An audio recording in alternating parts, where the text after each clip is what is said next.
listeners. Try the newest, cheapest, and fastest delivery na express service. Introducing Moto Express PH. You can now leave your shopping and delivery needs with us without much exposure and interaction to people outside. Mapa-grocery items, medicines, foods, and other essentials and halal-certified products, kami na ang mamimili at maghahatid sa'yo. Sinisigurado na ligtas, in good and quality condition ang mga pabili o orders sa delivery service na iyong i-avail. Para sa maayos at mabilis na delivery at order mo, ipamoto mo na. Download Moto Express PH app through Google Play that is built to deliver beyond your expectation. Tara na dito sa Moto Express. Dahil moto mo to.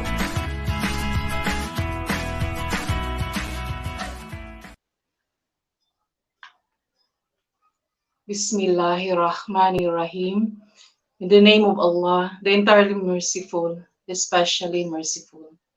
Assalamualaikum warahmatullahi wabarakatuh, dear brothers and sisters in Islam, and to our dear brothers and sisters in humanity.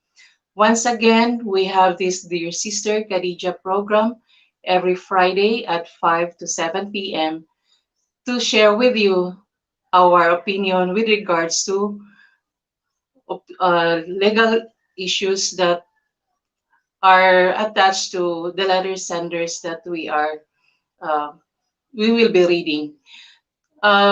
Our dear brothers and sisters, to start with, we would like to ask Sister Mariam Kudir Bakulud to give us some acknowledgement of the people who make this affair possible. Sister Mariam? Assalamualaikum warahmatullahi wabarakatuh, everyone. Good afternoon. Brothers and sisters, allow me to thank you first to our dear President, Mr. Ismail Apaya, GPTV 168, and to our Director, Zeno Martinez, and the Assistant Director, Carvin Ras, and our Sharia Counselor, Mr. Nor Hernandez. And welcome to our Sister Khadijah show. Please like and subscribe, and don't forget to share. Thank you. Once again, Assalamualaikum warahmatullahi wabarakatuh. This afternoon, we will be reading a letter coming from a dear sister, a Muslimah, and the details of this letter will be read to us by our sister Mariam. I would like to inform everyone this program is not suitable for young audience, parental guidance and advice, and this is show is based on our opinion and not to intend for the legal advice. Okay, and for the legal advice we need our counselor to take it. And we have a letter sender. This is March 5, 2021. This is from Sister Faith in Amira of Mindanao. I would like to read this. Assalamualaikum warahmatullahi wabarakatuh. I have been waiting for this chance to share my story, hoping that readers can get a lesson from. Call me Sister Amira. I need advice on what to do with my life. Alhamdulillah, January 2, 2021, my husband professed the Shahada and my reversion to Islam was in 2018 in Kuwait.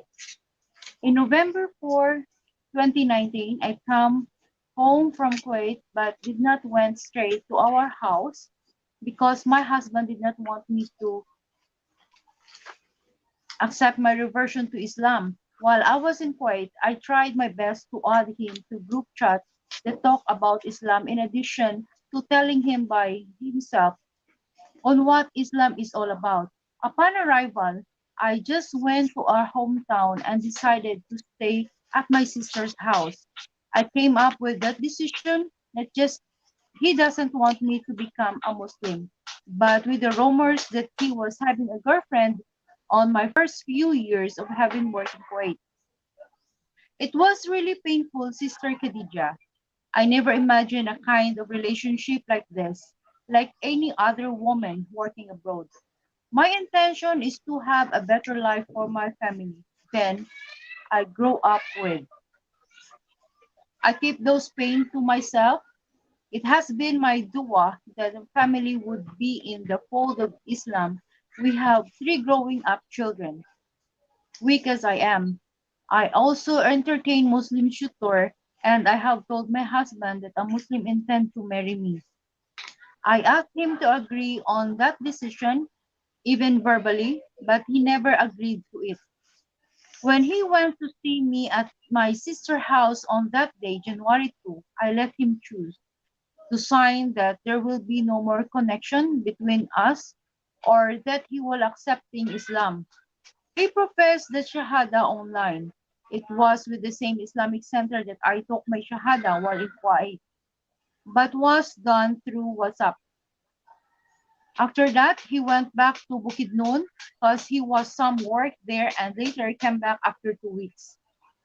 He was the same person even after becoming a Muslim, and that hurts me so much.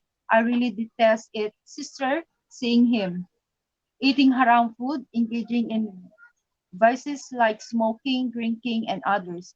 I could not take those. It's been 2 months since he embraced Islam, but he doesn't know how offer Salah. I don't know until when he came to tolerate him. He doesn't make effort to learn Islam, but he has time to chat groups with gambling topic with regards to the woman I mentioned. He said that he had no more relationship with her, but there were times I saw his phone with that woman's pictures as his wallpaper. Now that he is a Muslim, I even told him that I would agree on that him having another wife as long as he fulfills his duties, or else I would leave him.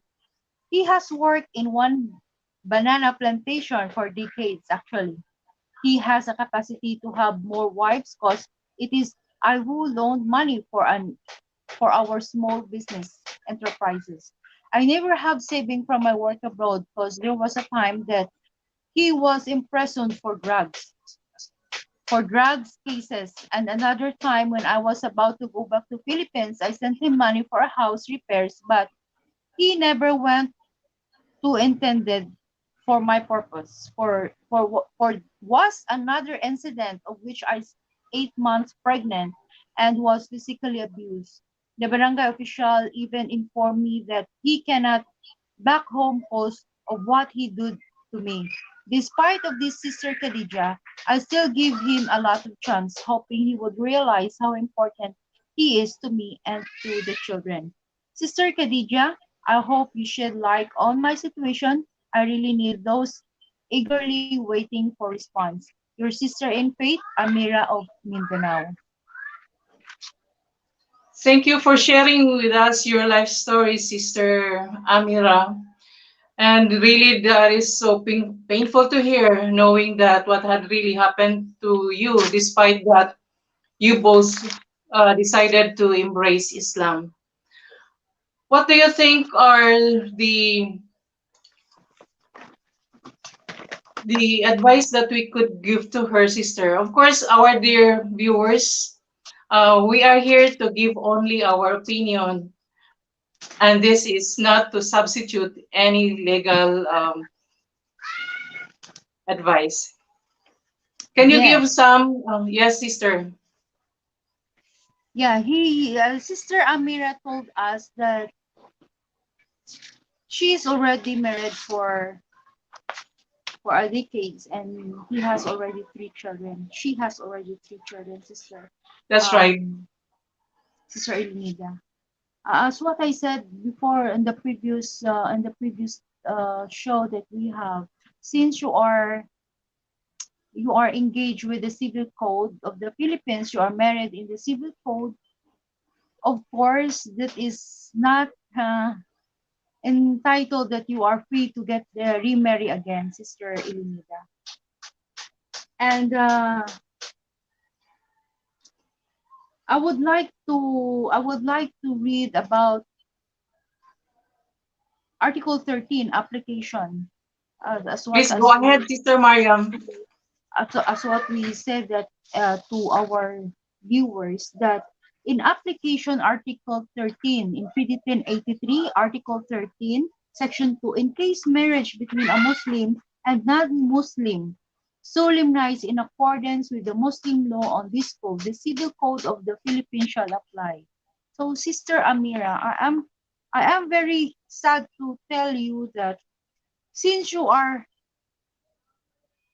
married in the Civil Code of the Philippines, you are not applicable to have a subsequent marriage in the Islamic law because, as what I said, the Civil Code of the Philippines shall prevail you for that, and it will be a big trouble and a big problem on your side.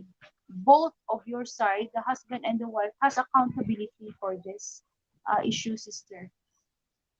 And Yeah, we would. Yeah. yeah, go ahead, Sister Elinida. Uh, yeah, that's right, sister. That since their marriage with her husband is done in civil rights, our dear sister Amira could not use the Code of Muslim Personal Laws of the Philippines to um, be on their side, even if they both are reverting to Islam. Mm-mm. Yes, continue, please, Sister Mariam.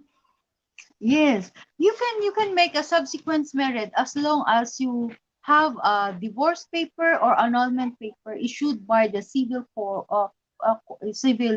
code, Sister Irinida. In the letter that's being mentioned by that we have read, Sister Mariam, Sister Amira mentioned even mentioned that she told her husband that she is allowing him to marry another. Would it be possible for him to do that? They are now Muslim No, sister.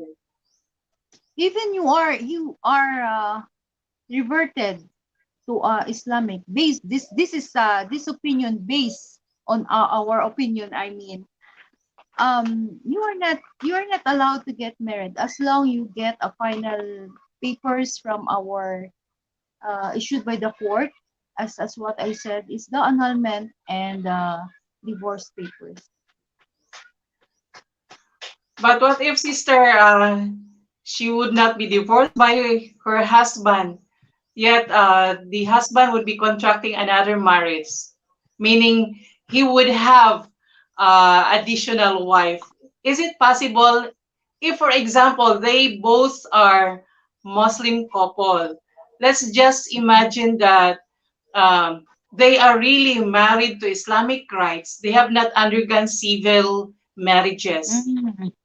So is it possible in Yes. this case of Sister Amira? In, in this case of Sister Amiraha, for example, that they are married in the Islamic law and the husband Yes. wants to get have a subsequent marriage. Remember, by this for the husband in PD 1083 again, Article 27, by a husband.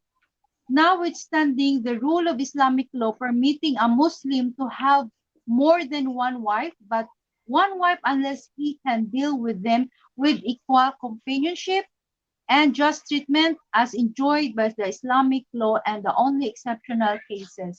Sister Elinida, he can marry naman. He can marry another one or two or three or four wives he wants as long as said in Article 27 he can provide the equal companionship to both wives and just treatment. For example, not only physical, emotionally, and financially must be generalized that the husband may equal his time to the first wife and to the second wife at the same time for the treatments and the needs of the wife and the family must be provided in equal Sister Elinida. Thank you for that, Sister Mariam. So our dear viewers, especially those who have similar case of our Sister Amira, it is very clear in our uh, Muslim Code of Muslim Personal Laws, especially on Article 27, that by the husband can contract subsequent marriage, notwithstanding with the rule of Islamic law permitting a Muslim to have more than one wife but one, unless he can deal with them with equal companionship. Now, in the case of the situation shared by Sister Amira, she even stated the kind of job that her husband is into.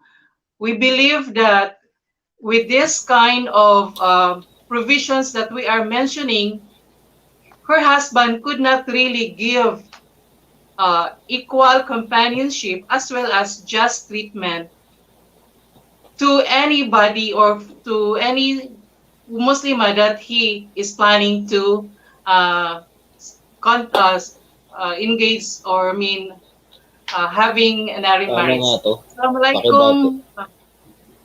Assalamualaikum, Sharia Morning. Counselor Noor Hernandez. Waalaikum Welcome salam. again to our program. Assalamualaikum Mariam, assalamualaikum Lynn, and to all the viewers of this year's Day Khadijah.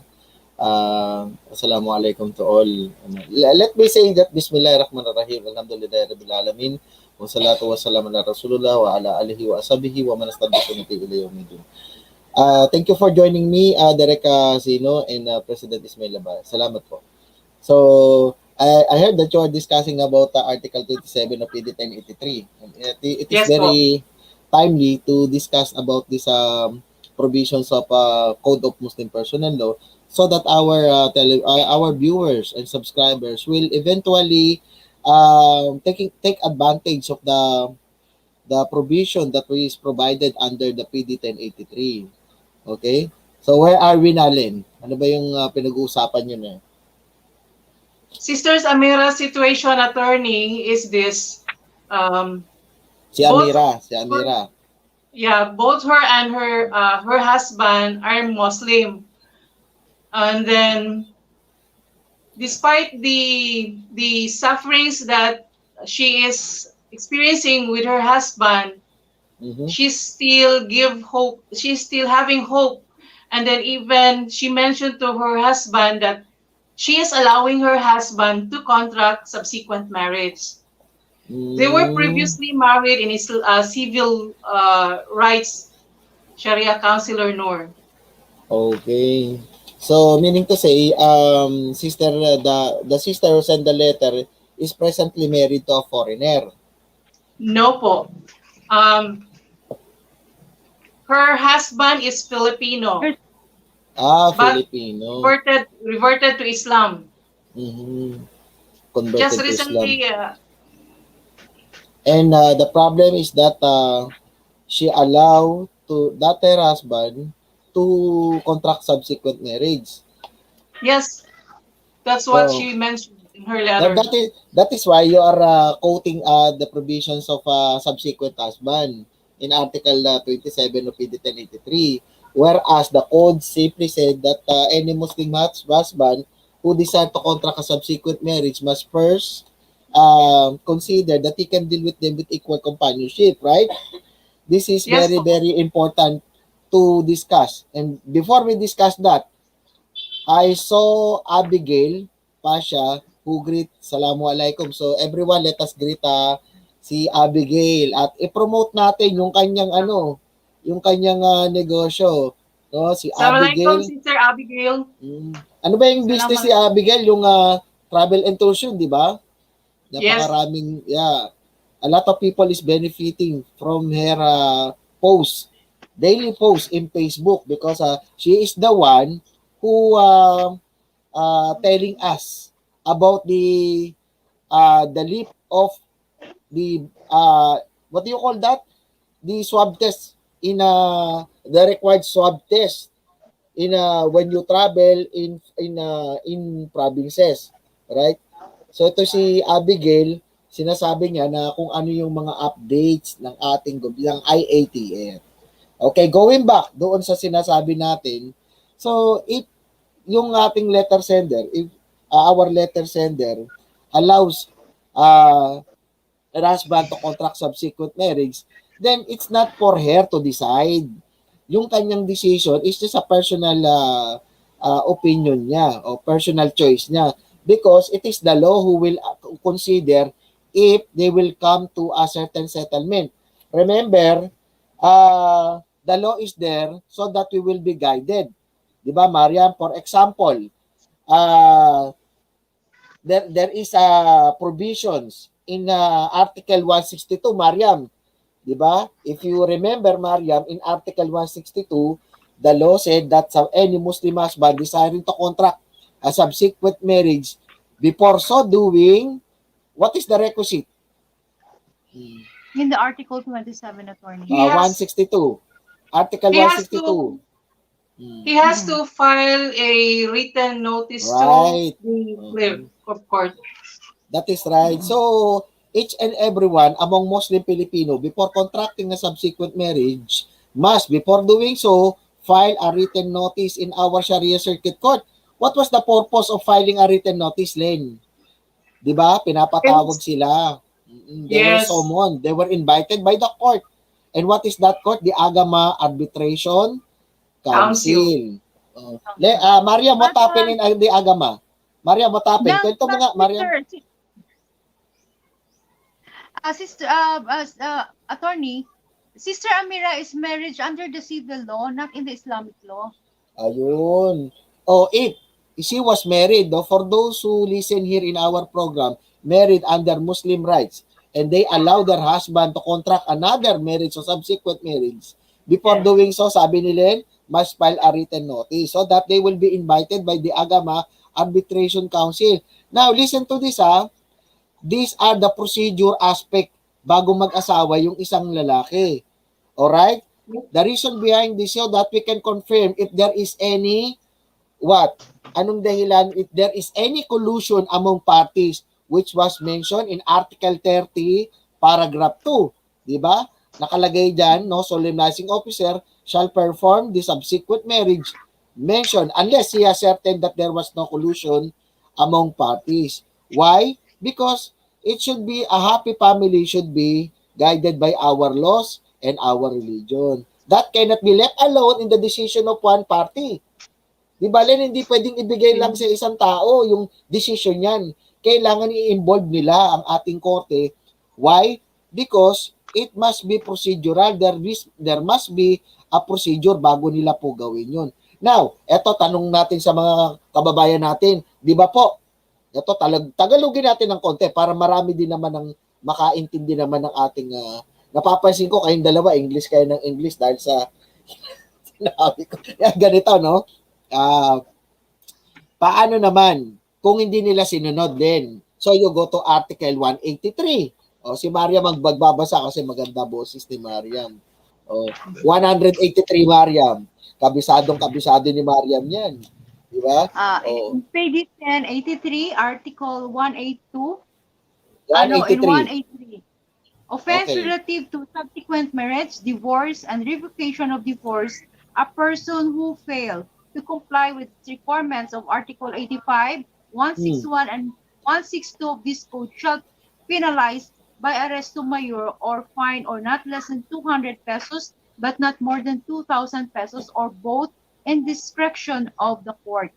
That is right. So the provision in Article 183 stipulated that there is a pending penal provision in regards for those who did not comply in our law. Those who did not or fail to produce, to send a written notice, they are subject to correction by our court by means of arresto mayor and meron pa palang fine, no, 200 but not exceeding 2,000 pesos.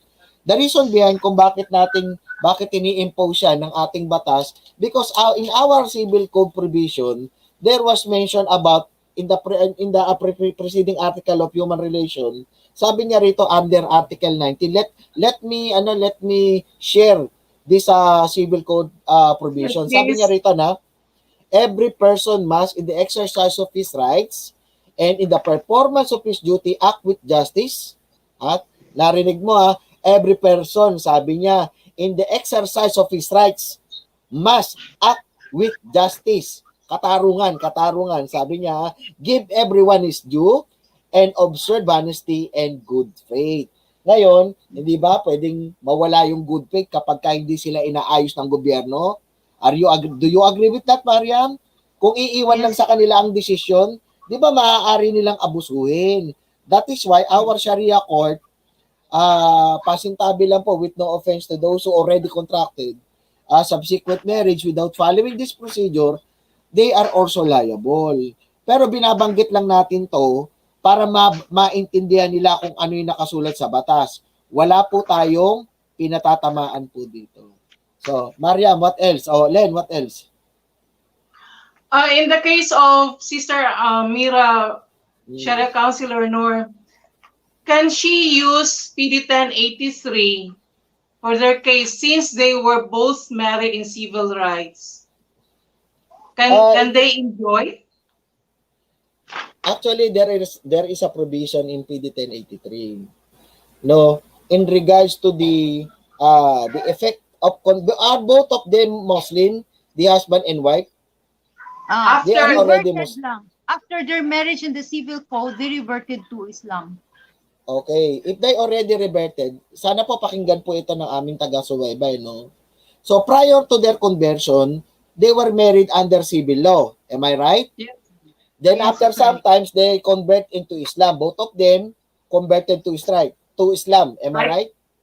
Okay. So sabi niya sa Article 178, let us kindly read Article 178. Article 178. The effect of conversion to Islam on marriage. Sige, Article 178 of PD 1083, effect of conversion to Islam on marriage. The conversion of non-Muslim spouses to Islam shall have the legal effect of ratifying their marriage as if the same had been performed in accordance with the provisions of this code or Muslim law, provided that there is no legal impediment to the marriage under Muslim law.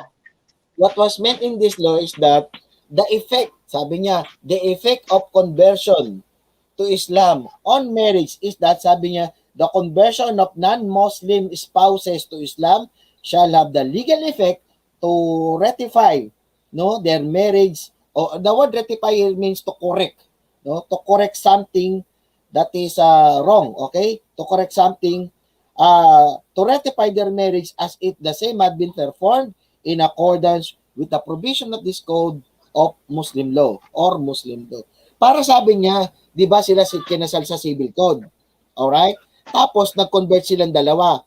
Ituturing na yung kanilang kasal, sabi niya, para daw silang nag-convert, para daw silang ikinasal sa Islam, sa Islamic law. Pero, hindi tayo mag-i-interpret niyan. Tayo binabasa lang natin yung batas. The final word belongs to our Sharia Circuit Court, to our Sharia Court. Okay? Maliwanag po yan ha. Binasa po namin yung batas. Ngayon, kung kayo ay magpapile ng petition tungkol dyan sa inyong kasal, nakikilalanin na parang ikinasal yan, ratification, yung affidavit of ratification of marriage, no? Meron po niyan. Ang mag-a-approve po niyan ay yung ating Sharia Court. Okay? Yung Sharia Circuit Court po natin. Hindi po yan basta-basta na porke po narinig po natin, ay ituturing natin na yan na po yung pinakatamang sagot. Again, our discussion here is, ano sabi nila kanina, does not substitute for the proper legal advice. Ito po ay aming mga opinion lang. Bagamat kami po ay nag-aaral pa rin po ng batas. Magpasa hanggang ngayon po. Okay, Len? So ngayon, dahil na magpapile, kailangan nilang mag-file ng affidavit for ratification of marriage, okay? Then after, kung i-consider ng court yun, kung i-approve po ng court, tandaan nyo po, no? Doon po sa mga kababayan po natin, those who are prior to their conversion were married according to sa civil law, okay, religious law, o sa West po, no? And after that, nag-convert po kayo sa Islam, no? You can file an affidavit for ratification in our Sharia Circuit Court so that the court, our Sharia law will take cognizance of your marriage as if it was done. To consider, they will be considered as if it was done according to Muslim law or this code. Okay? And on that event, kapag gusto na nila, napayagan si husband niya, Mariam, na mag-aasawa na uli ng panibago, then you have to apply Article 27. Diba? Again, nakalagay dyan, what are the requisites bago siya payagan mag-asawa? Equal companionship, equal. Mariam, paliwanag mo nga, ano ba talaga yung equal companionship para maintindihan nila?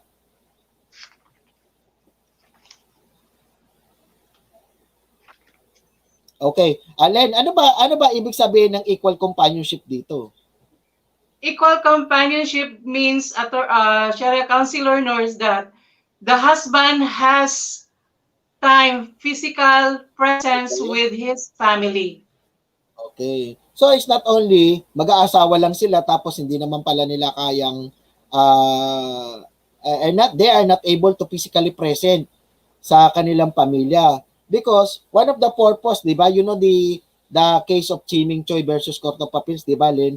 At sinabi ng Yes Supreme po. Court doon, 'di ba? One of the purpose, the primary purpose of marriage is that the procreation, 'di ba? Procreation. Oo. So that is why dapat magkaroon sila ng malusog na pamilya, ng mga anak. Eh paano sila magkakaroon ng malusog na pamilya at mga anak kung hindi na nila kasama yung kanilang naging asawa. What about just treatment, Len? Okay? Just treatment, of course, this would refer to what kind of, let's say, provisions, I mean, material Yes, thing that he that is could give to included. the Yeah, family. that is included, no? Yung mga bagay na isusuporta sa mga tao, whether it is sa material, whether it is sa hindi indispensable, something na pakikinabangan. Ito yung pinakamaganda, no? Yung mga prime commodities, no? Yung mga bagay na hindi matatanggal sa ating pagpapamilya. Yung mga basic necessity, Len, di ba? Kailangan i-provide diyan. And ang sabi niya rito, under or as enjoyed by Islamic law. Now, Mariam, meron magandang sinabi rito sa Article 27, the last part, yung only in exceptional cases. What was the word only exceptional cases means to you? Ano sa tingin mo ang ibig sabihin nito, Mariam? Pwede ba lahat kaming Uh, mga lalaki, porque Muslim kami? yes. Pwede ba? No. With the reason, attorney, if the man is in work like a military or a seaman. Okay. Is it, for example, I'm a general, no? And I'm a general, tapos na assign ako sa isang lugar, no? Na kung saan 2 taon yata ako nandun. Do you think, Len, am I included in the wordings of the law only in exceptional cases, Len? Yes, Sharia counselor Noor, that is Okay. included under this exceptional cases on Article Okay. 37. So, meaning to say, not all Filipino Muslim can avail this Article 27 which pertaining to subsequent marriage, Len. Because, take note on this. While it is true that our religion, Islamic religion, allow us, no, Muslim male, in the entire world, all Muslim male in the entire world, in the Quranic provision, it was allowed to marry o to conduct subsequent marriage, no? But the law on different countries, Len, di ba? Bawat bansa ay meron po tayong iba-ibang pagpapatupad ng ating batas. Okay po? Dito po sa atin sa Pilipinas, it was stipulated in Article 27 that it is amenable only in exceptional cases. Kaya nung binigay ni Mariam yung example, dapat yan, kung siya daw militar, palagay ko papasok. And even if there is an exception, Len, even if there is an exemption, the procedure of Article 162 must be done, di ba? Kailangan ma-perform. And again, Article 162 pertaining to a Muslim husband who desire to contract subsequent marriage before doing so shall write a written notice or file a written notice in our Sharia court o by the clerk of court. Oo. Okay? Because, Len, anong dahilan bakit kailangan susulat pa sa korte bago mag-asawa? What was the primary reason in this Article 162, sir? Len. As to that question, Sharia counselor Noor, he has to file the written notice to the clerk of court so that the clerk of court Yeah. will notify her wife or wives with his intention to contract subsequent marriages. Okay. What if, Mariam, what if one of the wives, okay, object? Ayaw niyang pumayag. Anong gagawin, Mariam? Halimbawa, sabi, The Mariam, ayoko. Halimbawa, nandun na sila sa Agama Arbitration Council. Sabi ng babae, ayoko pumayag kasi lahat naman naibigay ko sa kanya, nabigyan ko siya ng anak, pinagsisilbihan ko siya, napagluto ko siya, ginawa ko siya ng banana chips, na flavor cheese, yung isa, sour cream and onion. O ano, ano, sige, anong ano? Yes, attorney. By the husband, it must be Hmm. comply his equal companionship and just Hmm. treatment to the one wife attorney Yes, or so babalik tayo. We will return back if they failed to secure the consent of the wives or the wife, no? Then sabi niya, the Agama Arbitration Council, uh, uh, you know, will subject the proceeding under Article 27. Okay? Whether to sustain the objection or not. Okay? Kung ano mangyayari, titingnan talaga, sisilipin. Sandali lang. Yan bang mga filing ng notice, Len, nangyayari ba ngayon? Ha? I Mariam, doubt. nangyayari ba yan? Diyan ba sa Bacolod, Mariam, nagpa-file ba sila ng written notice bago mag-asawa, Mariam? Ha? I don't Natatawa think si so, Mariam. attorney. You don't think so. What about in Sibulin? Ha? Do they consider filing a written notice under the law? Diba?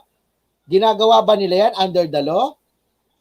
Yes or no, Len? Ginagawa ba nila? No, No. no. Okay. What about here in Metro Manila? Ginagawa ba nila yan? Definitely no. Hindi nila ginagawa. Siguro kung meron man, no? Alam ng Allah at mangilan-ngilan, pero as majority is concerned, no? No? Majority po, hindi po yung ginagawa. And that is why another article under the specific offense which was read by Mariam kanina, yung under Article 183. Ha? Ulitin mo nga, Len, basahin mo nga para paulit-ulit nating sabihin. Article 183. Those who failed. Article 183 of PD 1083, offenses relative to subsequent marriage, Alright? divorce, and revocation of divorce. A person who fails to comply with the requirements of Articles 85, 161, and 162 of this code shall be penalized by arresto mayor or a fine of not less than 2,000 pesos, but not more than not less than 200 pesos, but not more than 2,000 pesos, or both in the Ayan. discretion of the court. So meaning to say, talagang sila they will be subject, no, for a penal provision under the law na maaari silang papanagutin ng korte at sila ay mahatulan ng aresto mayor. Now, if you will think, no, ang aresto mayor kasi, Len, this is the penal provision which ranging from 1 month and 1 day to 6 months, no? And the hardest part dito is that parang ang hirap, no, ang hirap na i-implement sa ating mga kapwa Filipino Muslim kasi they were not used to it. Hindi nila ito hindi nila ito what you call this, Mariam? Hindi nila ito naging what you call that? Yung nakagawian. So, madaling salita, kapag ka sinasabi mo sa kanila itong mga bagay nito, parang sabi nila, wala raw silang pakialam at batas lang daw ng tao yan. No? Look what happened to the case of Len. Di ba? Si Ateliano Nonora versus Yes po. di ba? People of the Philippines versus people versus Ateliano Nonora. Di ba? Ano bang ni-reason out ni Ateliano doon, Len? Di ba sinabi niya Muslim kami? At sa Muslim, di ba? Pwede kami mag-asawa ng hanggang 4. Anong sabi ng Supreme Court, Len? Nakinig ba sa kanya Supreme Court? Pinakinggan ba siya? No, he was not. The rule decide against his not in his favor, but in favor of si Sapinat. So thereupon, the Supreme Court decided that he is guilty beyond reasonable doubt. Listen to this, ha? Ateliano Nonora is a convert to Islam, di ba? Kaso ni ano yan, ni Mariam yan, binasa ni Mariam. He was a Yes. convert to Islam. Then after, nag-contract siya ng subsequent marriage kay Rowena. Di ba, Rowena. Geraldino? Okay. Now, without informing the court or filing a written notice that he will contract a subsequent marriage. Therefore, he is liable under Article 183 for not for non-compliance. And that is why sinabi ng Supreme Court, hindi ka rin naman pala sumunod. In fact, sa mga marriages niya, he did not even told or specify in the certificate of marriage that he was a Muslim. Di ba? And that's not Di ba, Mariam, hindi niya rin nilagay doon na siya ay Muslim. So, here makikita mo yung napaka-importanting bagay, yung ating marriage certificate, wag nila babaliwalain at ipinagagawa nila kung kani-kanino diyan sa mga naglipa na na gumagawa ng mga peking marriage certificate. Bakit natin nasabing peke? Let us read Article 15, Len. Sige, para malaman nila kung anong sinasabi ng Article 15. Can you read Article 15, Len? Article 15, essential requisites. No marriage contract shall be perfected unless the following essential requisites are complied with. Okay, Paragraph number 1. A, legal capacity of the contracting parties. Okay, B, mutual consent of the parties freely given. And right. C, offer ijab and acceptance, kabul, duly witnessed by at least 2 competent persons after the proper guardian in marriage or the wali has given his consent. And D, stipulation of customary dower or mahar, duly witnessed by 2 competent persons. Okay, if we will try to analyze these essential requisites, during the time that this person who offers, there are people or person who offers in social media that they can register a delayed registration of marriage by merely signing the marriage certificate. And according to this provision, there was no mention that by merely signing a marriage certificate, that constitute a valid marriage ceremony. Okay? Why? Because under this Article 15, the essential requisites was mentioned by Ellen. And the primary purpose of this is that so that there will be no fraud and deceit in the part of the parties. Okay? Why? Because here, under Article 17, Mariam, di ba Article 17, paano ba kinakasal, Mariam? Paano ba yung tamang kasal? Article 17. Sige, basahin natin. Article 17, marriage ceremony. No particular form of marriage ceremony is required, but the ijab and the kabul in the marriage shall be declared publicity. Publicly. Okay, let me correct ha. Sabi niya rito, Lynn, no particular form of marriage ceremony is required. No? Hindi na pakikialaman ng batas kung paano kayo kasal kasi marami-rami tayong tribo. 'Di ba? Iba-iba tayong tribo at pananaw. May malaki maganda, may maliit maganda, may mga tugtog, yung iba ayaw naman ng tugtog. Meron na mga ano ba 'yan? Yung mga pasabit-pasabit o kinakasal, lalagyan ng pera kung ano-anong ginagawa.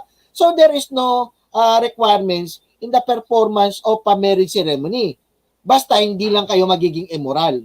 Okay? Pero sabi niya, but the ijab wal kabul in marriage shall be declared publicly. Diba? I-announce niyan. Now I'm asking you, Len, during the time na ino-offer nila yung marriage contract, did they declare it publicly or secretly? Diba? Did they declare it publicly or secretly?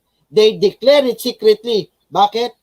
Because there was a certain amount of money. They asked those people, their clients, no, to pay them for the cost of registration of the said marriage contract.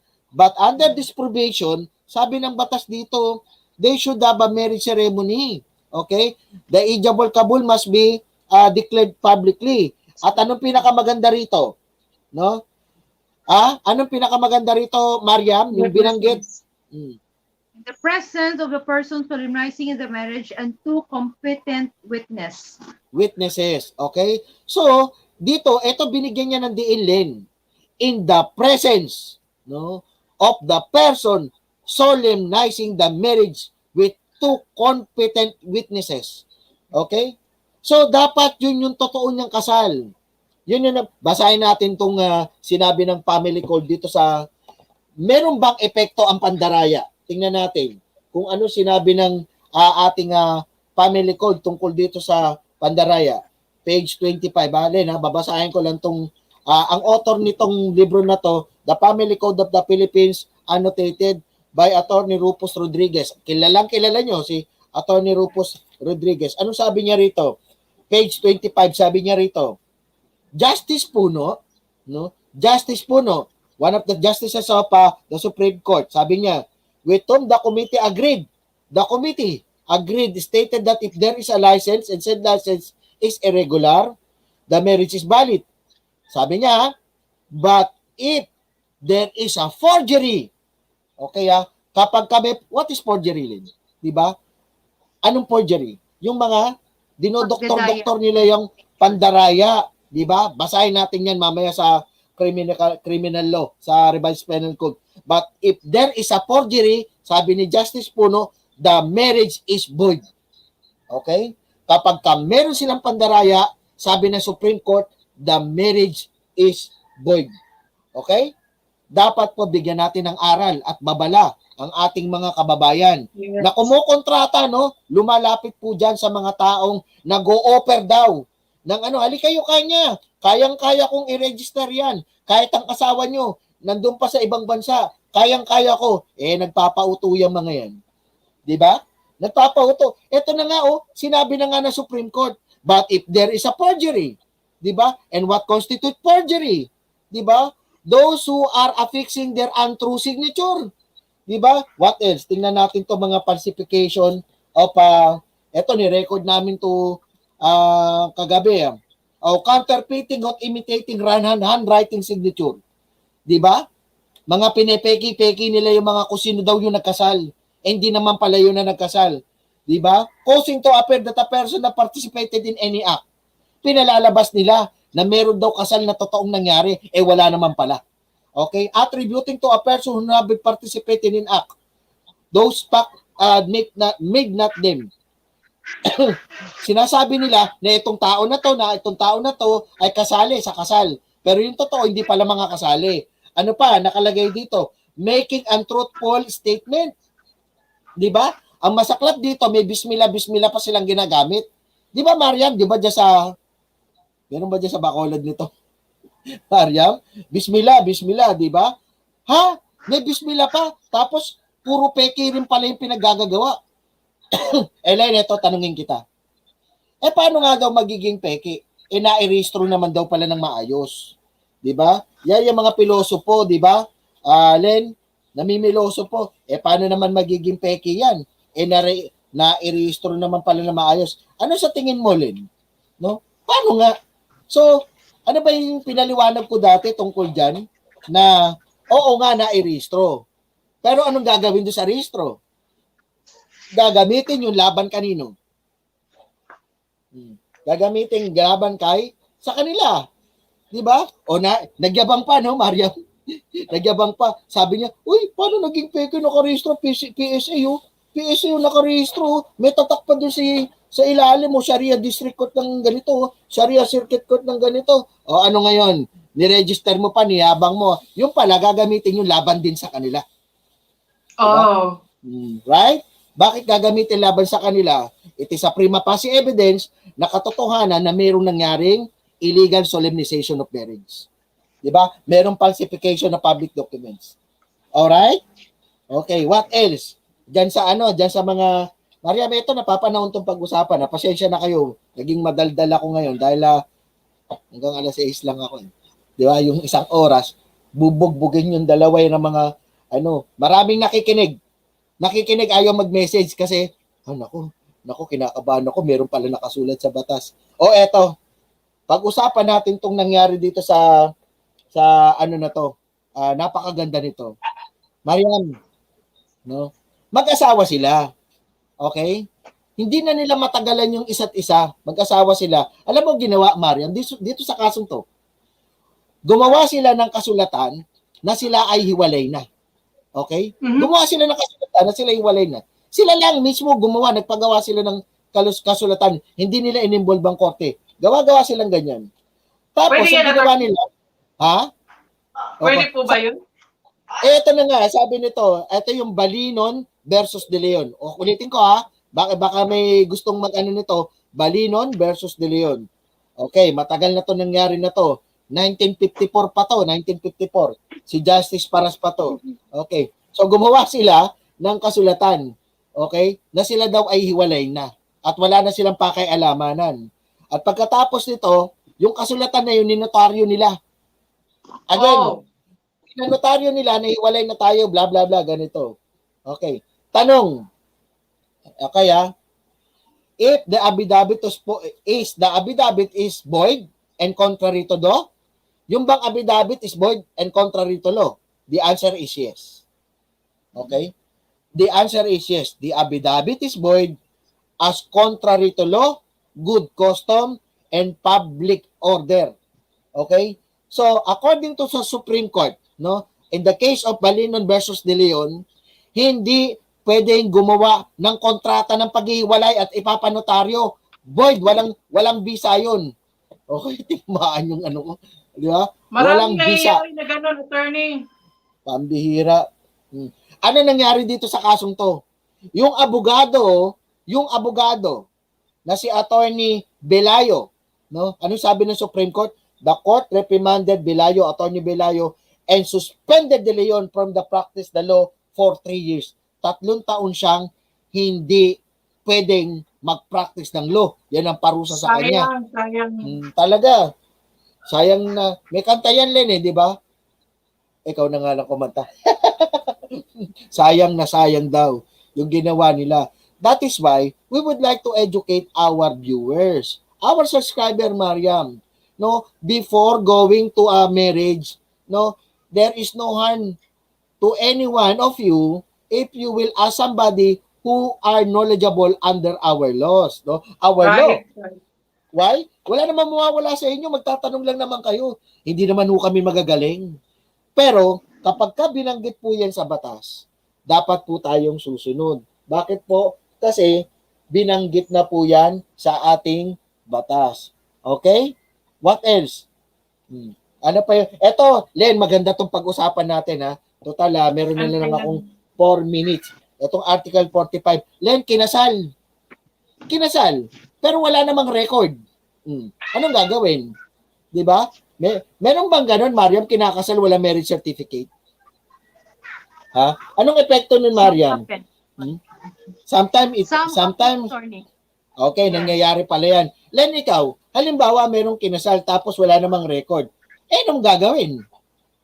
How do we interpret that according to our law? Okay? Sige. O ako na lang sasagot. Pero bago ko sagutin, Len, halimbawa, sa personal opinion mo, kinasal sila sa Muslim wedding. Okay? Nasunod yung 4 na sinasabi mo na essential requisites of marriage. Okay. Wala naman palang pinirmahan. Tanong, Len, Mariam, tanong, yung bang kasal valid kahit walang pinirmahan? Yes, attorney. Valid. Bakit? Kasi? Yes, they perform it publicly.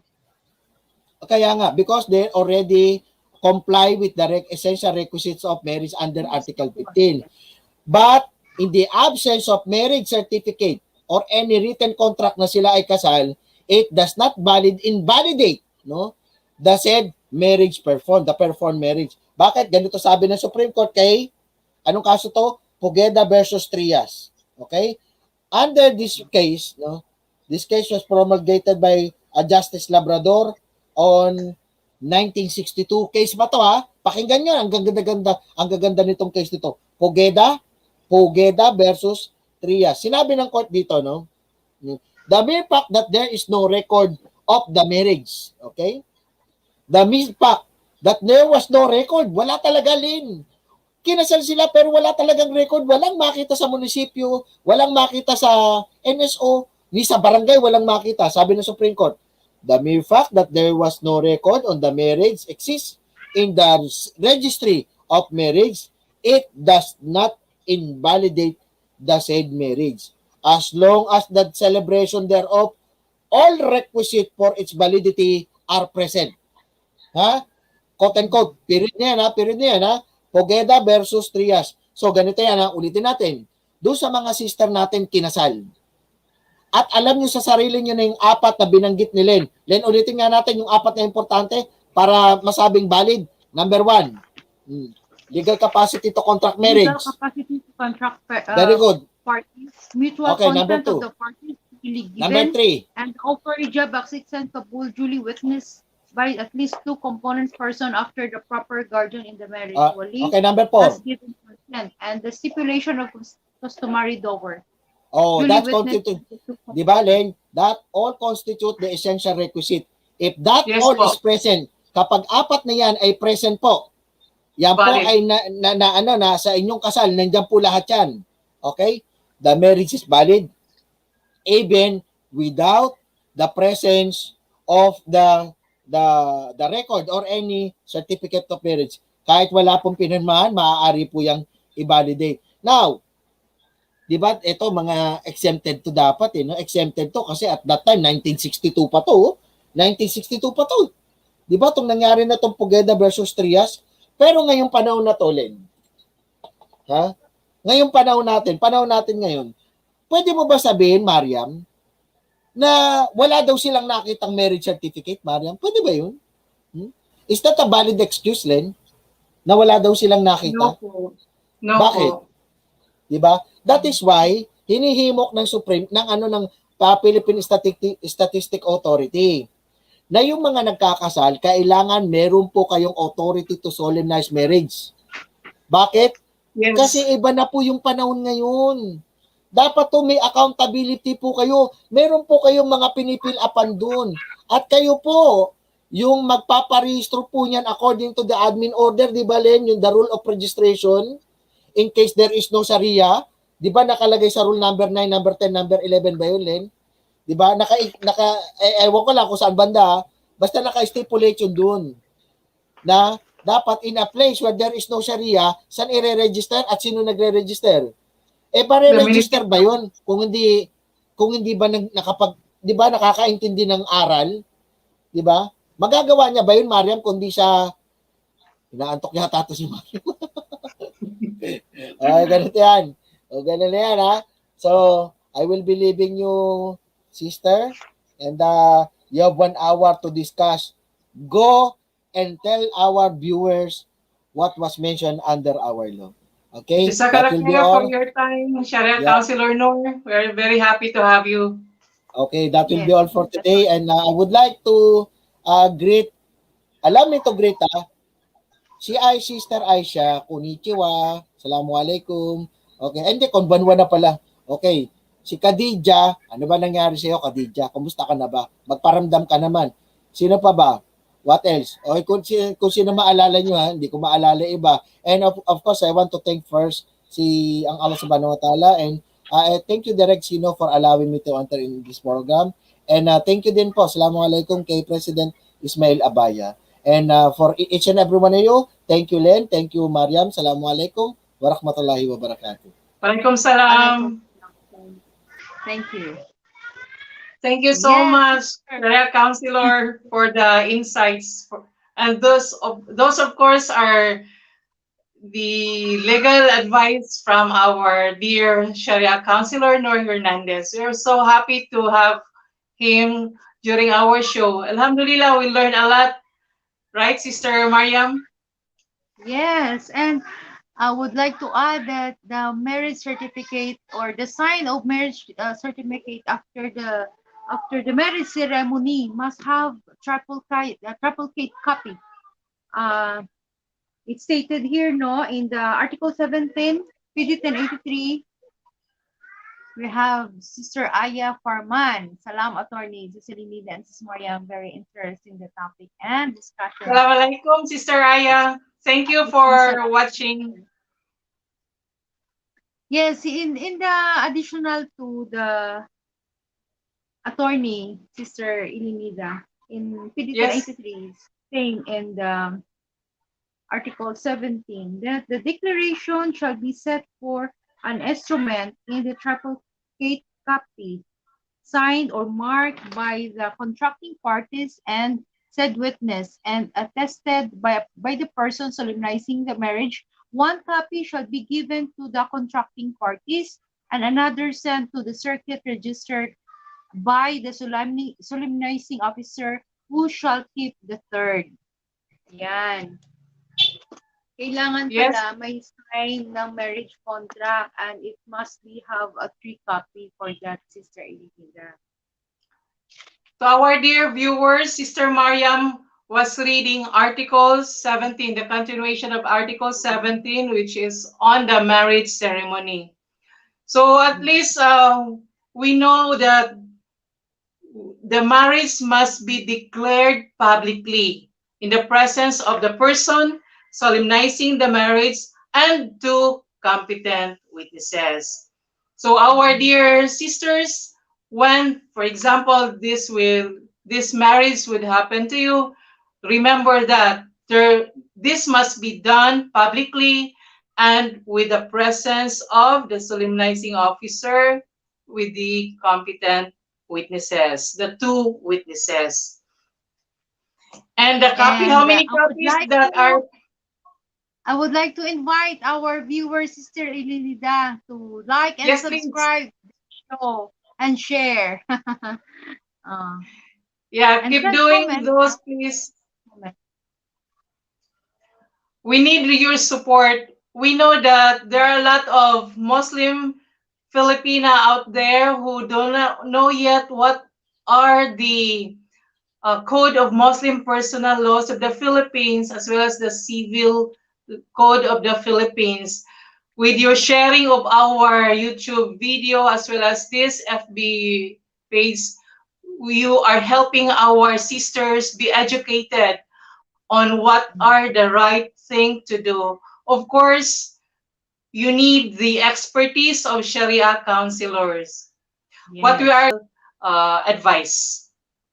No, yung magbibigay ng legal advice, only Attorney Nor. Sister Ilinida. And Okay, we have also balikan natin to yung story ni Sister Amira of Mindanao.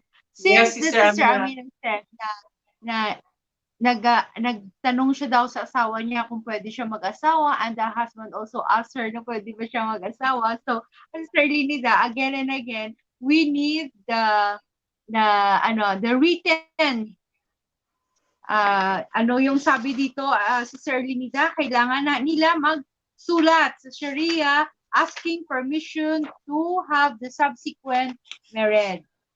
Hindi Yes. pwede.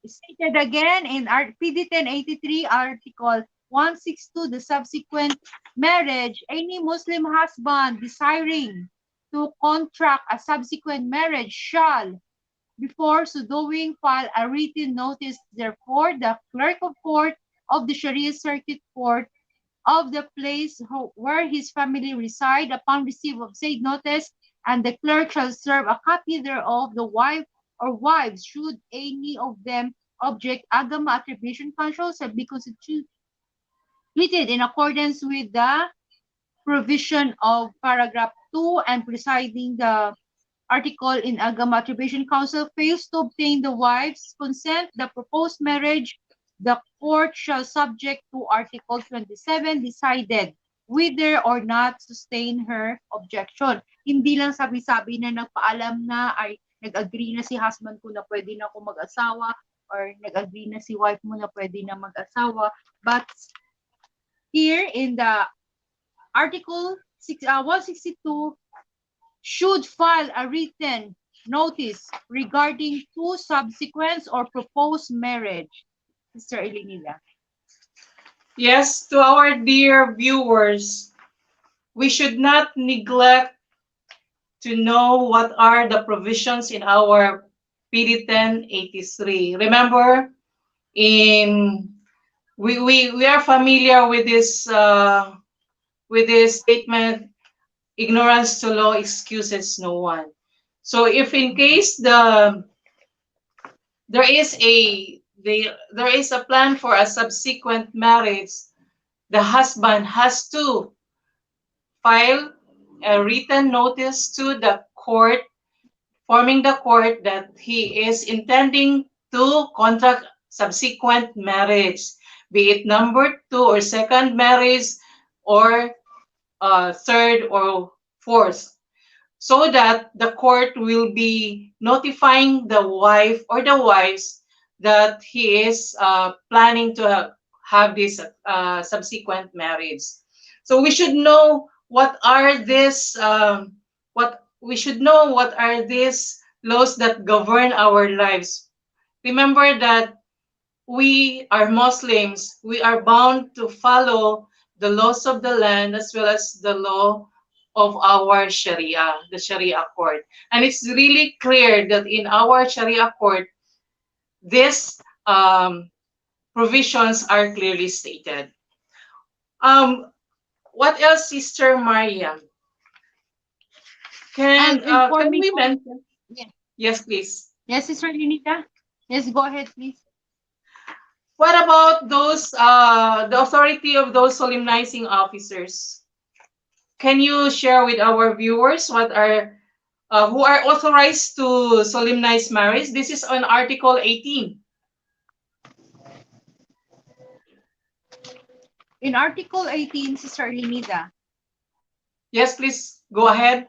our Authority authority to to solemnize solemnize. marriage. Marriage may, Yes. may be solemnized, Section A, by a proper wali of the woman to be wedded, and the Section B, upon authority of the proper wali by any person who is competent under the Muslim law to solemnizing marriage. And the Section C, by the judge of Sharia District Court or Sharia Circuit Court or any person designated by the judge should the proper wali refuse without justified reason to authorize the solemnizing authorize to solemnization. Um, in Article 18, Sister Elenida, we should know that the who must be proper wali of a woman to be wedded. No? So our dear viewers, it's very clear that it is not just anybody who can solemnize Muslim marriages or ceremony. With this article that mentioned earlier by Sister Yes, Mariam, it's sister. very specific. Who are these Yes, given very authority to specific. solemnize? And the Section A, Sister Elenida, by the proper wali of the woman to be wedded, must be in Article 79, guardian for marriages. Guardian for Yes, please marriage. read. It's in Article 79. The following person shall have authority to act as a guardian for marriage or wali in order to precedence Precedence. by affinity or by blood. It's stated here by affinity or by blood. The Section E must be a father, and the Section B must be parental grandfather, and the Section C, the brother or the paternal relatives, and a paternal grandfather, executor or nominee, or the court. So meaning in the 1, 2, 3, 4 person uh, must be agreed by wali is by affinity or by blood related. And the last one is the court, the representative of Sharia court. Yeah, thank you for emphasizing this Article 79, Sister Mariam. Again, this is Yes.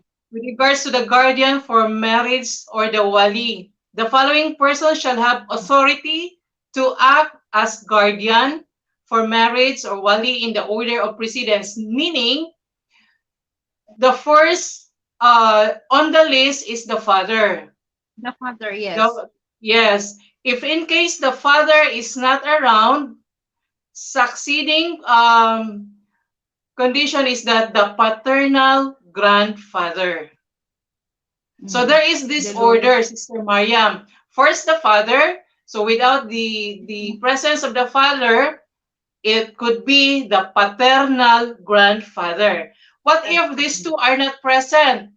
The father is not The present, third, the paternal grandfather is not present. the lolo is not present. The brother Yes, or could be uncle the is present. brother and other paternal relatives. Please take note, our dear viewers, it is said that the brother and other paternal relatives.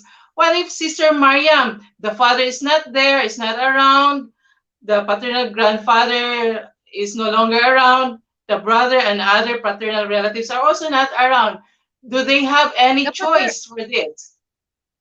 Yes, the paternal grandfather executor by nominee, Yes, yung meaning the matatanda. paternal grandfather's executor who was given the authority or the nominee. And Mm. lastly, it is Is the the representative of the court of our Sharia circuit court. okay. So it's clear, our dear viewers, that there is really the sequence, the precedence. We start with the father, the paternal grandfather, the brother, and other paternal relatives. Next is the paternal grandfather's executor or nominee or the court. So we Oh, could not just choose anybody to be the wali, of okay, which Sister Linita. is, Pwede yes, ba please, yung ka-office mate ko, pwede ba mag-stand as my wali? office mate. In the absence of the five, in the absence of this stated in Article 79, my question is, if any one of my friend can stand for me as my wali, That is my a very answer good is question, Sister Mariam. yes. So yeah, As to yeah. that Ikaw no, question, Sister Sister Nita. Go ahead Mariam, to your question. we Yes. have read, and it is clear in this Article 79 of PD 1083, there is no mention about your friend. So she Okay. or he This could is not not be. exception. This is not exception with the law and not stated. So meaning to say, hindi na stated to si kaibigan ko pwede mag-stand for me as my wali or any employment na pwede lang natin makuha dyan to stand in behalf of us. This is clear that stated na pwedeng tumayo yung blood related dito. Yes, Right, Sister Linida? Sister Mariam, can we reiterate the Article 183 mentioned during our discussion with Sharia Counselor Noor? Yes, in And this article. pertaining to offenses relative to subsequent marriage, divorce, and revocation of divorce. Mm. Again, in Article 183, offense relative to subsequent marriage, divorce, and revocation of divorce, a person who fails to comply with requirements of Article 85, 162, and 161 of this code shall penalize by arresto mayor on the fine or of not less than 200 pesos but not more than 2,000 pesos or both is in discretion of the court. Pwede ba, ang tanong dito, Sister Linida, pwede ba si Imam at si solemnizing officer tumayo as my wali? Sister Mariam, as what we have mentioned earlier, specifically on the guardian, there is no mention of the person that you have named. So as again, there is what we call the precedence. Yes. But I would like to clarify again and I'll ask a question again. Pwede ba yung imam namin or yung solemnizing officer namin, pwede ba tumayo as my wali, Sister Linida? Of course, this is not exception with the law. Hindi siya pwede. And this is with the laws not stated. Hindi dito na state sa batas natin na pwede tumayo ang imam natin at si solemnizing officer as our wali. Or Sister kahit na Mariam, kaibigan. in my opinion, Sister Mariam, if for example a relative that fits to the list that we have read, probably that he can be a wali. Of Mine, course, Yes, there should be an established connection or bloodline connection Oo. with the woman who would be married. Mm-mm. So there should be an established relationship for that Mm-mm. wali to really stand as a wali for that wedding or ceremony. And we have discussed so far these provisions number 27 of PD 1083. Again, Sister Mariam, what is PD 1083? 1083 Article 27. Let's go over with this. Yes, 27.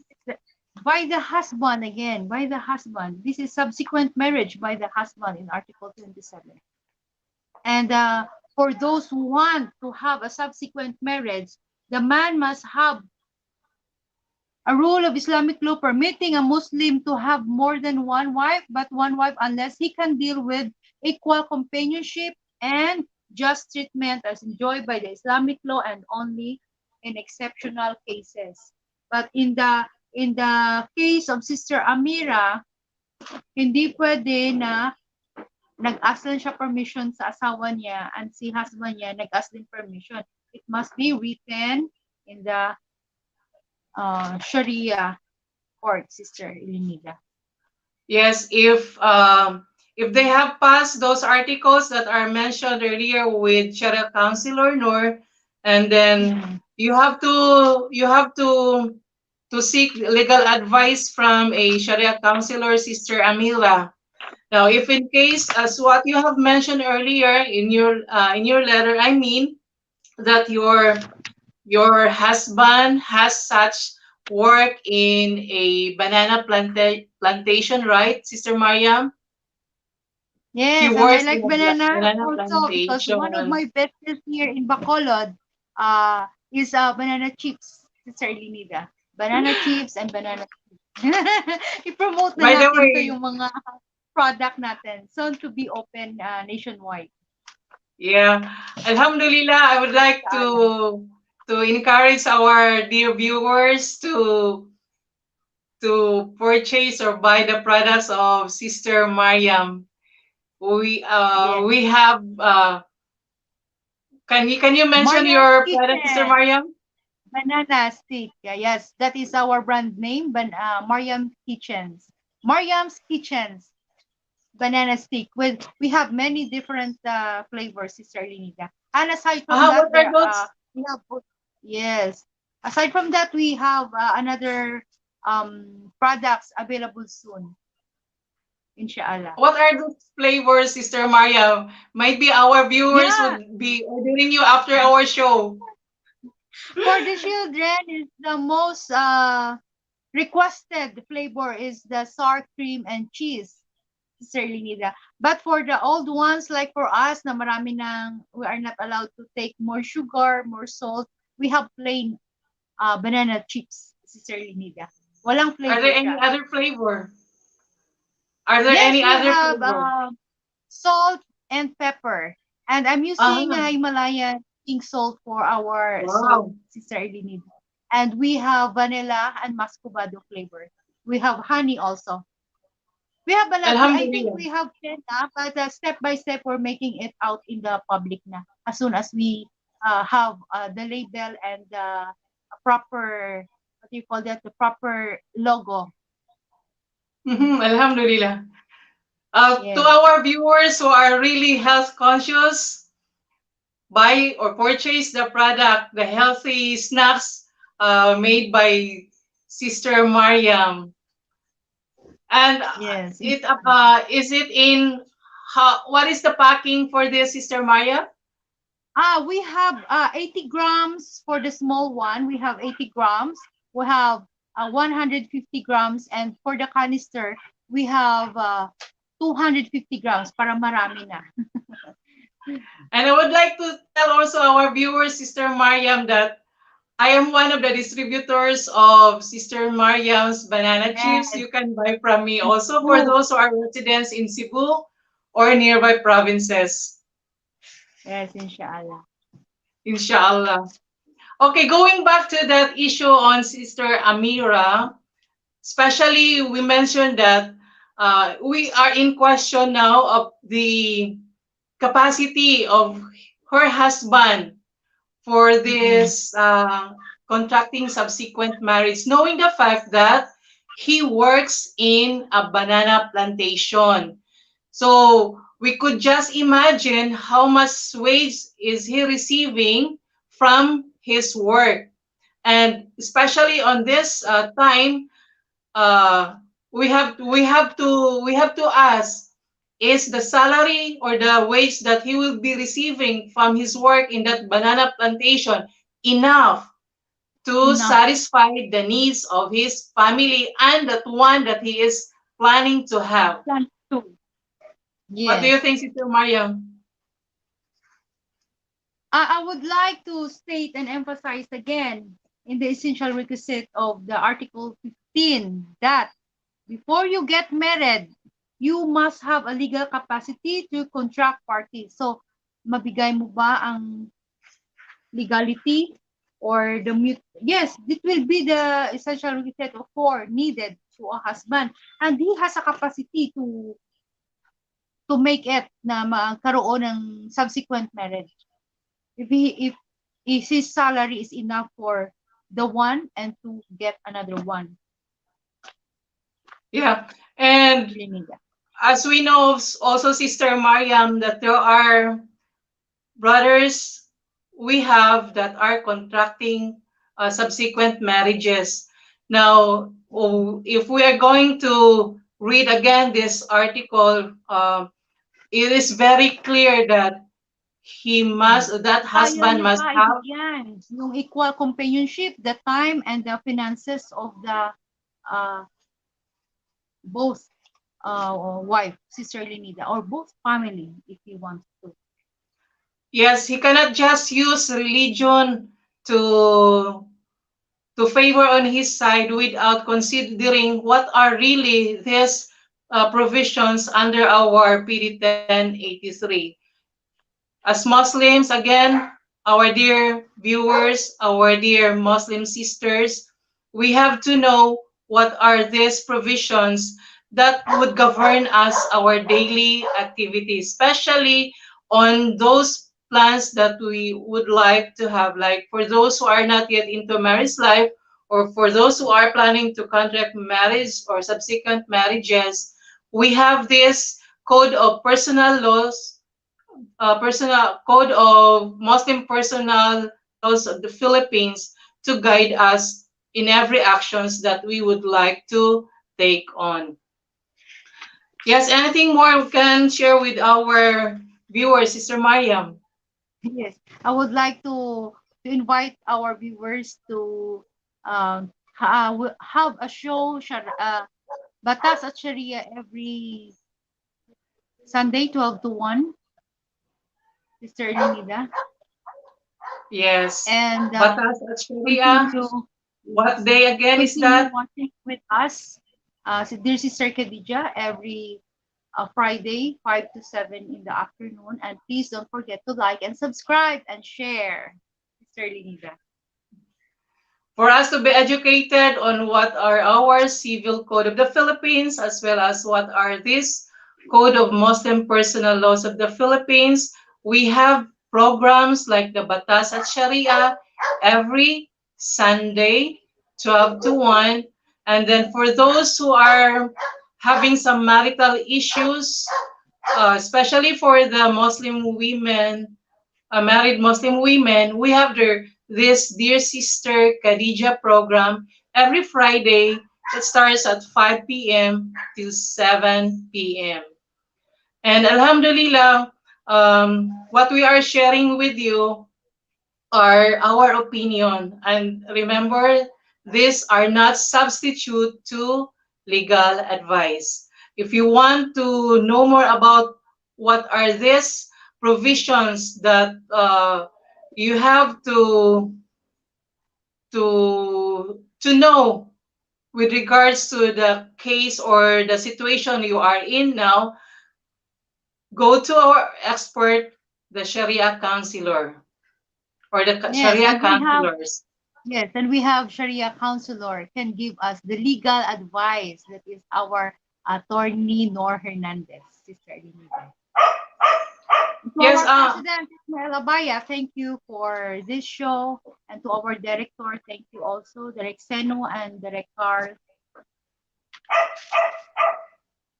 And to our Alhamdulillah sister, for we miss you, Sister Khadijah and Sister Aisha and Doctora and Sister Rashida also. yes. I would like to greet also Sister Mariam, our Muslima from Cebu. We have Sister Noor Edding, Sister Noor Jana of Toledo, Sister Rowena of Toledo, Sister Aisha Noor again of Toledo, Sister Safia, she is in Bugo Islamic Center. We have also Sister Hadira of Dan Bantayan. We have a lot of Balik Islam uh, Sister Mariam, who are also um, doing some Islamic activities, especially in spreading Islam. Alhamdulillah, we are as a group of Muslims, especially in the Central Visayas, we are growing in number. Alhamdulillah, many people have learned about Islam, and of course, with these Muslim brothers and sisters of ours in the field who are doing the dawah, uh, this knowledge about Islam is already reaching to the field, and of course, our program as this the dear sister Khadijah. This is also one way of our da'wah, meaning spreading about Islam. And not only that, we are also educating our Filipino Muslim sisters on the Code of Muslim Personal Laws of the Philippines. Because as we know, the our group, especially the Balik Islam, we are this group of people who are not really exposed to the the customs as well as the laws, the prevailing laws of Islam, and we hope our time with them, especially for this dear sister Khadijah, would become a very fruitful one for everyone. And you too can help us on this our advocacy by sharing our YouTube channel, by liking this YouTube channel, as well as um, uh, sharing this with even with your friends who are not into some marital issues. Might be they are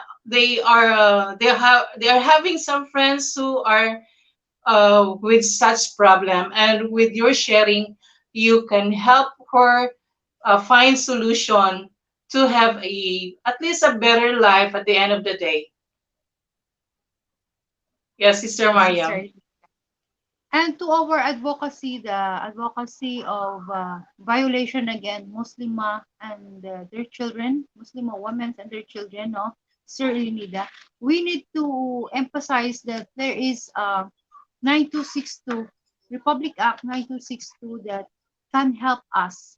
No, like for example, this case that I read it a while ago because you just sent it. This letter of Sister Amira. Amira, just a few minutes lang before our show. That Yes, please.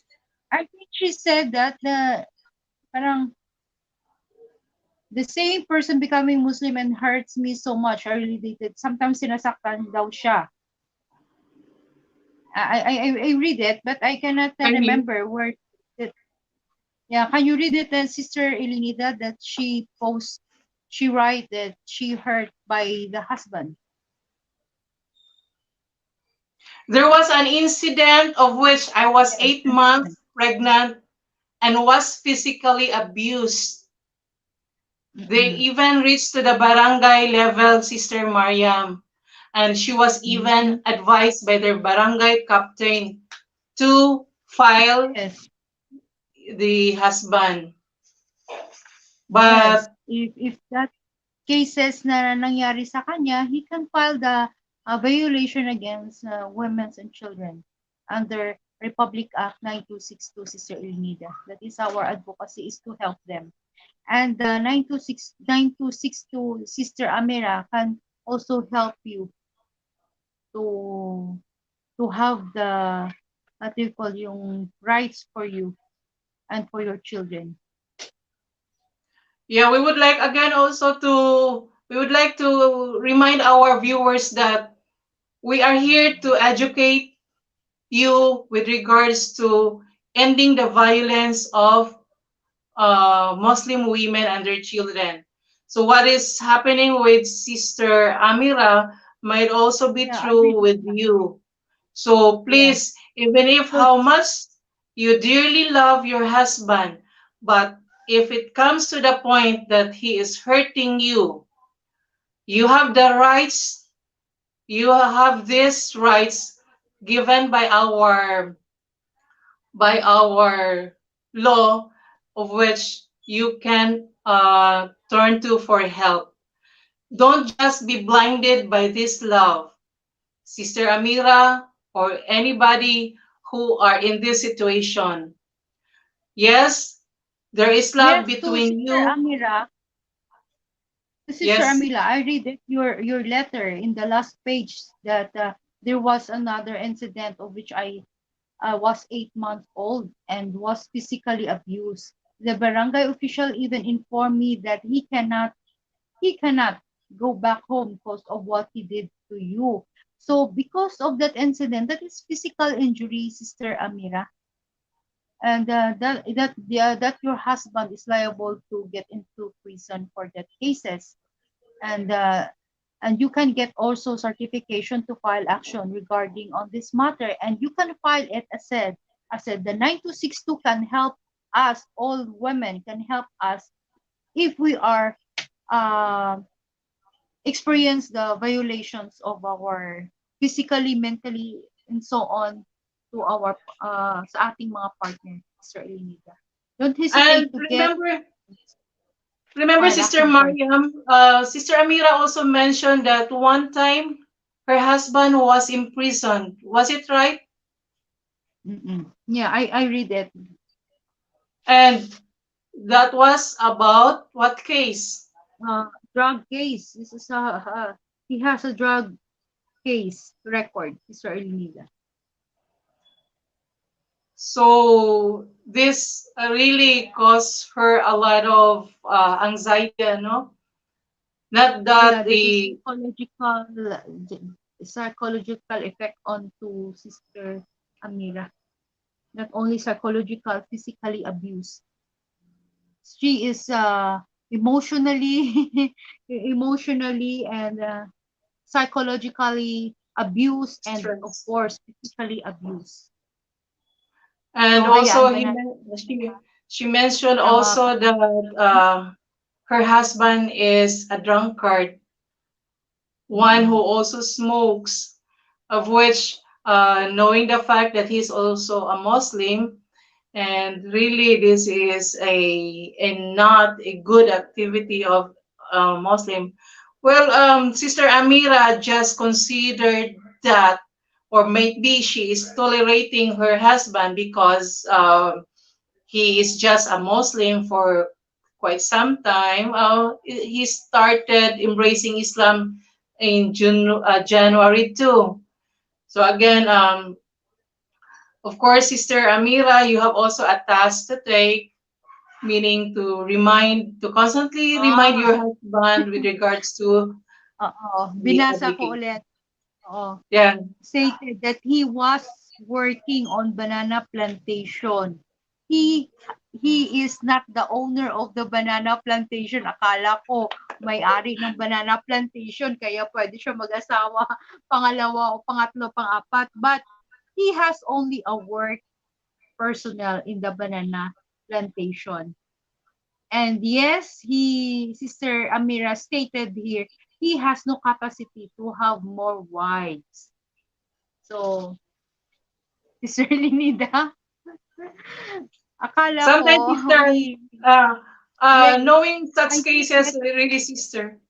Knowing such cases, Mm-mm. really, sister, we could can just imagine the kind of life that Sister Amira is suffering. No, Hmm. uh, husband is has been Hashtag balikan imprisoned. natin dito yung Article 27 naman.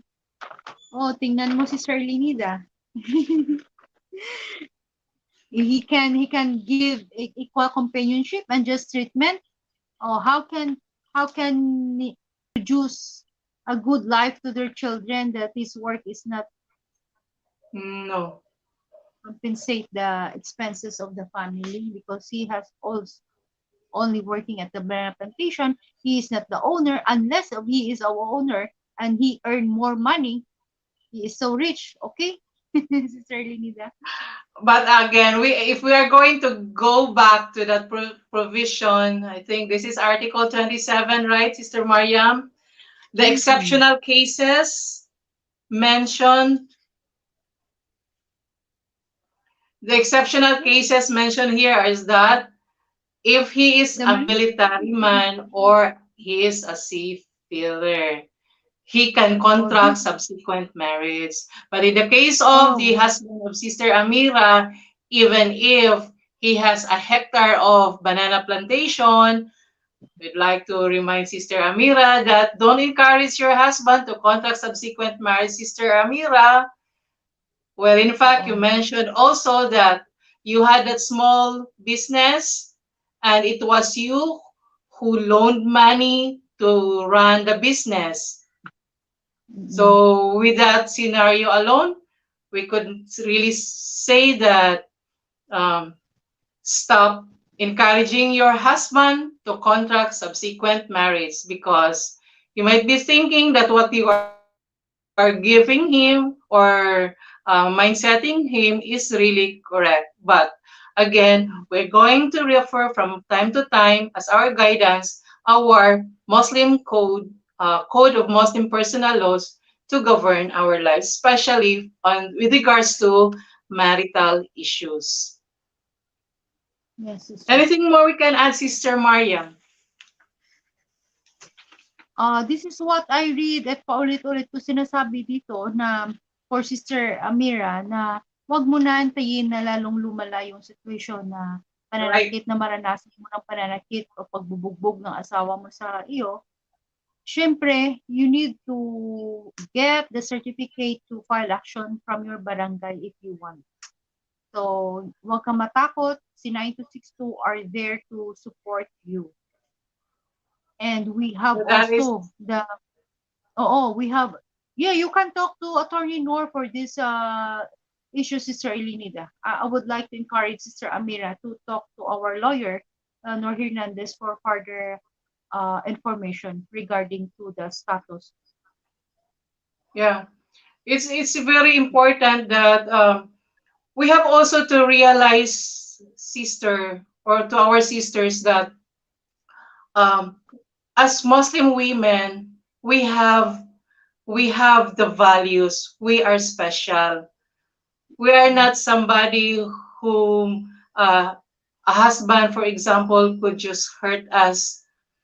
Please Mhm. always remember that um, as Muslims, we have rights, and it is our duties and obligations to know what are these rights so that we could be living harmoniously with others in our society as well as with our family. So, to our dear viewers,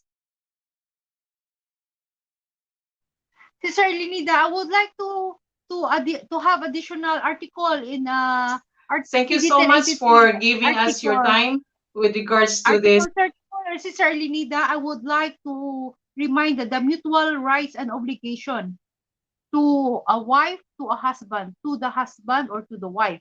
Now stated in Article 34, the husband and the wife are obliged to live together, observe mutual respect and fidelity, and rendered mutual help and support in accordance with this code. And to our sister Amira and to our all sister in the sister, dear sister Khadijah, thank you so much for watching this show. Assalamualaikum warahmatullahi wabarakatuh.